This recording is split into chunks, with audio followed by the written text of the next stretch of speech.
കാൽവരിയിൽ ഒരു യാഗം അറുക്കപ്പെട്ടു. ആ യാഗമായി നിന്നില്ല, അത് അടക്കപ്പെട്ടു, ഉയർത്തെഴുന്നേറ്റു. ഇന്ന് പിതാവിന്റെ വലത്ത് ഭാഗത്ത് നിങ്ങൾക്കും എനിക്ക് വേണ്ടി മധ്യസ്ഥ ചെയ്തുകൊണ്ടേയിരിക്കുന്നു. ചേർന്ന ദൈവത്തെ സ്തോത്രം ചെയ്താട്ടെ. കരങ്ങൾ അടിച്ചുകൊണ്ട് കർത്താവിനെ സ്തോത്രം ചെയ്താട്ടെ.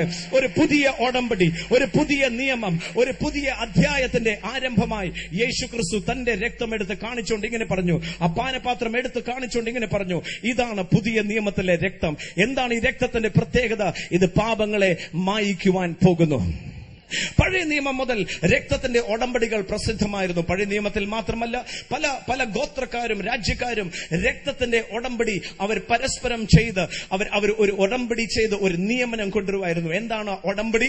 ഒരു ബലവാനും ബലഹീനനും തമ്മിലാണ് ഉടമ്പടി. അല്ലെങ്കിൽ ഒരാൾ പേടിച്ചു നിൽക്കുമ്പോൾ ബലവാന്റെ മുമ്പിൽ ചെന്നുകൊണ്ട് ആ ഉടമ്പടി പറയുമ്പോൾ അവർ രണ്ടുപേരും ചെയ്യുന്ന ഒരു കാര്യം, അവരുടെ ശരീരങ്ങളിൽ ഒരു ചെറിയ മുറിവുണ്ടാക്കും. ഒരു പാനപാത്രം എടുക്കും, ഒരു തുള്ളി രക്തം അതിൽ വീഴും. രണ്ടു കൂട്ടരുടെ രക്തം ഈ പാനപാത്രത്തിൽ വീണ് അതിൽ അവർ വീഞ്ഞ് പകർന്ന് കലർത്തിയ ശേഷം രണ്ടുപേരും ഈ പാനപാത്രത്തിന്റെ പകുതി കുടിക്കും.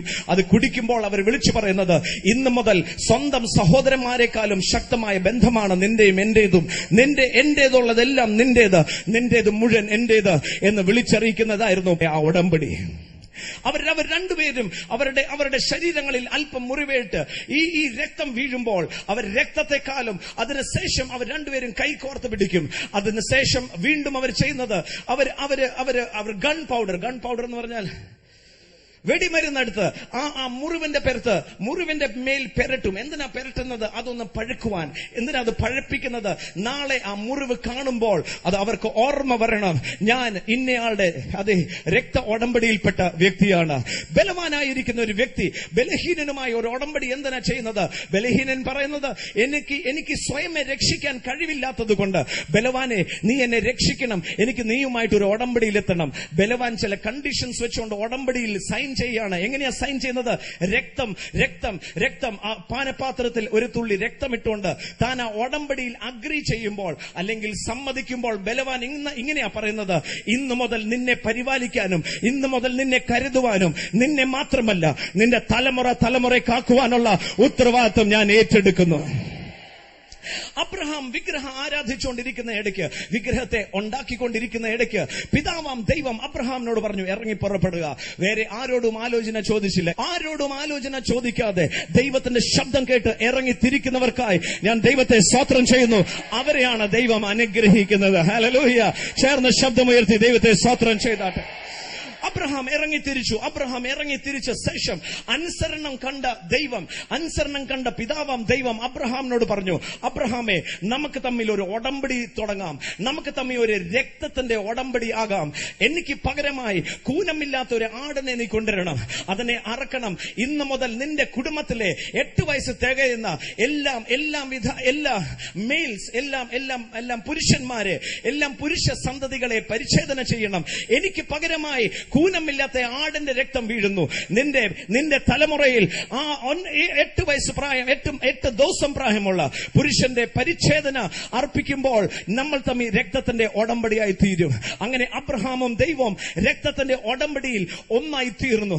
മറന്നു പോകരുത്, സോദോം ഗൊമോറയെ നശിപ്പിക്കുവാനായി ദൈവം ഒരുങ്ങുമ്പോൾ ദൈവം തിരിഞ്ഞ് അബ്രഹാമിന്റെ ആലോചന ചോദിക്കാനുള്ള ഒരു കാരണം, അബ്രഹാം താനുമായിട്ട് ഒരു രക്തത്തിന്റെ ഉടമ്പടിയുണ്ട്. അവനോട് ചോദിക്കാതെ ഈ ഭൂമിയെ നശിപ്പിക്കാൻ സാധിക്കാത്ത വിധം ആ ഉടമ്പടി തന്നെ God tied a covenant and bound himself in it. Hallelujah.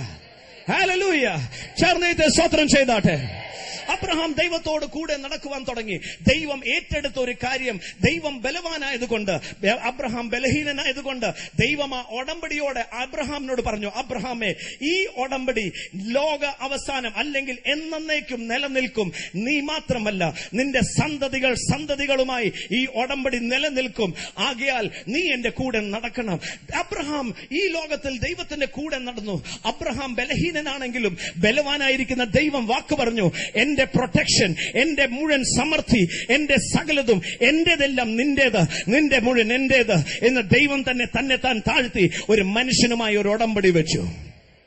അബ്രഹാമിന്റെ കാലം കഴിഞ്ഞു, ഇസ്ഹാക്കിന്റെ കാലം വന്നു. ഇസ്ഹാക്കിന്റെ കാലം കഴിഞ്ഞ് യാക്കോബിന്റെ കാലം വന്നു. യാക്കോബ് മുഖാന്തരമായി ഇസ്രായേൽ എന്ന് പറയുന്ന രാജ്യമുണ്ടായി. രക്തത്തിൽ ഒടമ്പടിപ്പെട്ട ഒരു വർഗം. അവരെ കണ്ടാൽ തന്നെ അവർ ഇത്രയും ചെറിയ വിരലിൽ എണ്ണാൻ പറ്റുന്ന ഒരു ചെറിയ കൂട്ടം. പക്ഷെ ലോകത്തിലെ ഒരു രാജ്യത്തിന് പോലും അവരെ തൊടുവാൻ സാധിച്ചില്ല. കാരണം ദൈവം അബ്രഹാമായി രക്തത്തിന്റെ ഉടമ്പടി ഉണ്ടായിരുന്നു. ചേർന്ന ദൈവത്തെ സ്തോത്രം ചെയ്താട്ടെ.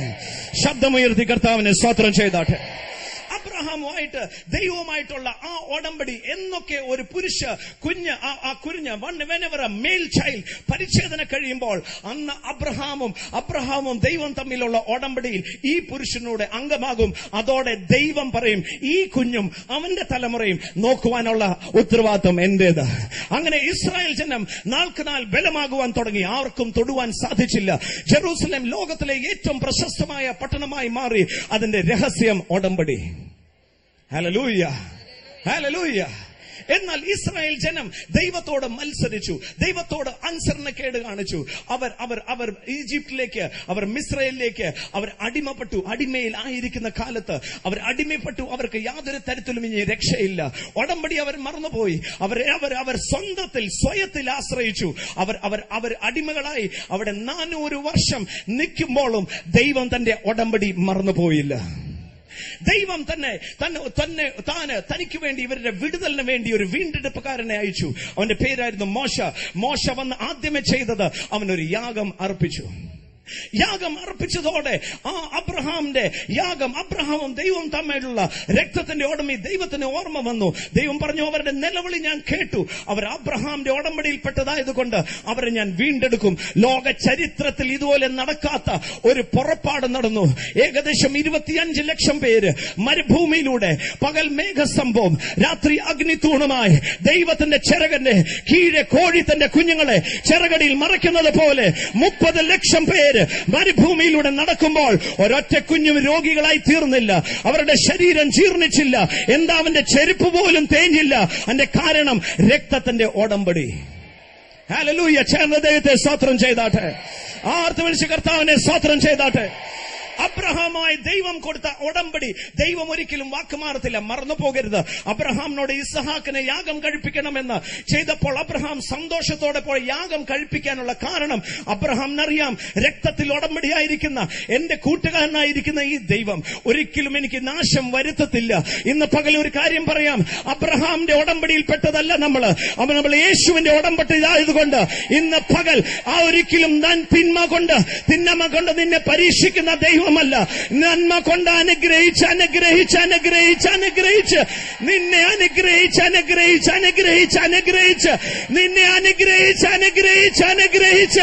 അനുഗ്രഹിച്ച് നാട്ടുകാർക്ക് മുഴുവൻ അസൂയ വരുന്ന തക്കവണ്ണം അനുഗ്രഹിക്കുന്ന ദൈവത്തെയാണ് ഞാൻ പ്രസംഗിക്കുന്നത്. 25 ലക്ഷം പേർ മരുഭൂമിയിലൂടെ പോകുന്നു. ചിലർ പറയുന്നു ക്രിസ്തീയ ജീവിതം മരുഭൂയാത്രയാ. യെസ്, മരുഭൂമിയിലൂടെ നീയും ഞാനും പോകുന്നത്. എന്നാൽ ആ ജനത്തെ എയർ കണ്ടീഷൻ പോലെ പകൽ മേഘസ്തംഭവും രാത്രി അഗ്നിത്തൂണുമായി നടത്തിയ ദൈവം, ഇന്ന് ആ ദൈവം മോശയല്ല മധ്യസ്ഥൻ, തന്റെ പുത്രനായ